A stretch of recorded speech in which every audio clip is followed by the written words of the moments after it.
சபையின் மெய்ப்பனாக ஒரு ஊழியன் ஒருவன் தேவனால் நியமிக்கப்பட்டிருந்தால் ஆடுகளை அறியாத வேறொரு மெய்ப்பன், ஆடுகளை அறியாத வேறொரு மெய்ப்பன் அல்லது ஆடுகள் அறியாத வேறொரு மெய்ப்பனின் போதனைக்கு உட்படுத்துவது ஆபத்தானது.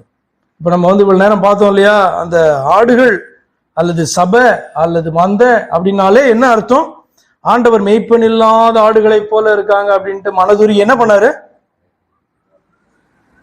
போதனை கொடுத்தாரு. அதுக்கு என்ன, ஏன் மெய்ப்பன் இல்லாத ஆடுகள்னா ஸ்பிரிச்சுவலி ஒரு கைடன்ஸ் இல்லாம, வழி இல்லாம, தேவனற்றவர்களை போல காணப்பட்டவர்களுக்கு ஆண்டவர் உபதேசிக்க ஆரம்பித்தார். ஏனென்று சொன்னார், தேவன் யாரு, அவருடைய போதனை என்ன, உன்னிடத்துல அவர் என்ன எதிர்பார்க்கிறார் என்பதை அந்த ஜனங்களுக்கு கற்றுக் கொடுக்கணும் இல்லையா? அவர் போதகரா செயல்படுறாரு அப்படின்னா அதை கற்றுக் கொடுக்கணும் இல்லையா? அதை செய்தார்.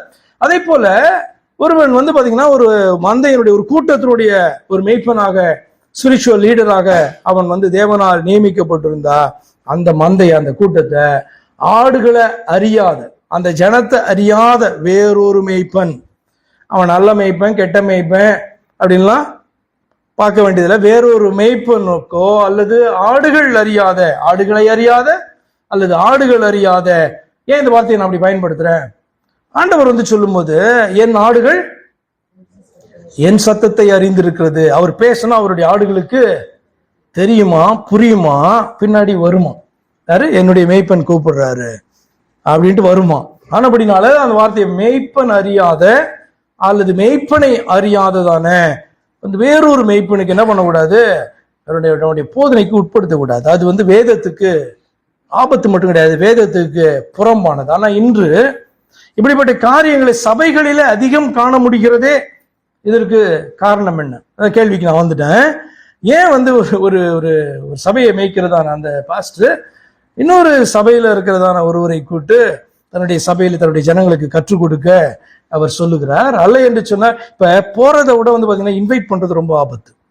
இப்ப என்னன்னா, ஒருத்தர் இன்னொரு சபைக்கு போயிட்டு எங்க சபைக்கு பிரசங்கம் பண்ணுங்கன்னு கூப்பிடுறாங்கல்ல, அந்த கூப்பிடுறது தான் ரொம்ப மோசம். ஆனால் ஒருவர் பாத்தீங்கன்னா என்னை அழைச்சிட்டாங்கன்னு அங்க போறாருன்னு வச்சுக்கோங்களேன், அதை கூட பெரிய தப்பா சொல்ல முடியாது. ஏன்னா இவர் நல்ல போதகரா இருந்தா, சத்தியத்தை அறிந்தவராருன்னா அங்க போய் சில விதைகளை விதைத்துட்டு வருகிறதற்கு அந்த வாய்ப்பை அவர் பயன்படுத்தி கொள்ளலாம்.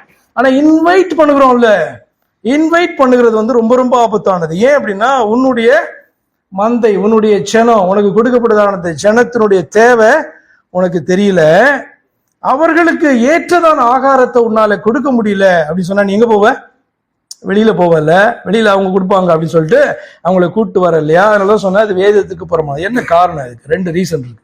ஒன்னு ஃப்ரம் த ஷெப்பர்ட் சைடு, அதாவது அந்த மெய்ப்பனுடைய பக்கத்துல இருந்து, இன்னொன்னு விசுவாசிகள் அதாவது மந்தையின் பக்கத்துல இருந்து பார்க்கலாம்.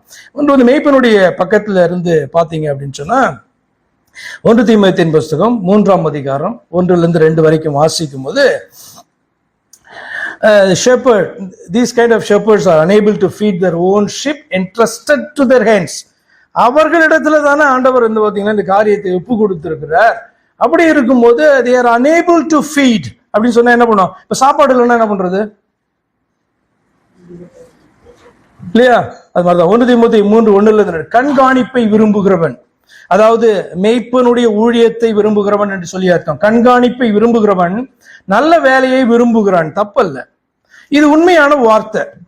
ஆகையால் கண்காணியானவன் குற்றம் சாட்டப்படாதவனும், ஒரே மனைவியை உடைய புருஷனும், ஜாக்கிரதை உள்ளவனும், தெளிந்த புத்தி உள்ளவனும், யோக்கியதை உள்ளவனும், அந்நியரை உபசரிக்கிறவனும், போதக சமர்த்தனுமாய் இருக்கவன். நிறைய காரியங்களை சொல்றாரு. அப்கோர்ஸ் எதையுமே நீங்க தள்ள முடியாது. அவன் இந்த உலகத்தால குற்றம் சாட்டப்படாதவனா இருக்கணும், ஒரே மனைவியை உடைய புருஷனா இருக்கணும். ஒரு மனைவியை வச்சு வாழ தெரியல அப்படின்னு சொன்னா எத்தனை மனைவி வைத்து வாழ்ந்தாலும் அவன் உருப்பட போறது கிடையாது. ஒரே மனைவியை உடைய புருஷனும், ஜாக்கிரதை உள்ளவனும், தெளிந்த புத்தி உள்ளவனும். தெளிந்த புத்தி உள்ளவனா என்ன அர்த்தம்? தெளிந்த புத்தி உள்ளவனா, இப்ப அவேர்னஸ் செஷன்ல பார்த்துட்டு வரோம்ல, ஒவ்வொரு வார்த்தையை குறித்தும் ஒவ்வொரு வசனத்தை குறித்தும் ஒரு அவேர்னஸ் காணப்பட வேண்டும். அவனுக்கே அவேர்னஸ் இல்லை அப்படின்னு சொன்னா தன்னுடைய மந்தைக்கு அவனால் எப்படி சொல்லிக் கொடுக்க முடியும்? அது மாத்திரமல்ல, யோகியம் உள்ளவனா இருக்கணும், அந்நியரை உபசரிக்கிறவனா இருக்கணும். அதுல ஒரு கடைசி வார்த்தை காணப்படுது, என்னன்னா போதக சமர்த்தனாய் மெய்ப்பன் தான். ஆனா அவன் போதக சமர்த்தனா இருக்கணும். எப்படி, என்ன அர்த்தம் தெரியுமா? he must be able to teach. ஆங்கிலத்துல பாத்தீங்கன்னா he must be able to teach. அப்படின்னா அவன் போதிக்க வல்லமை உடையவனாய் அவன் என்ன பண்ணணும்?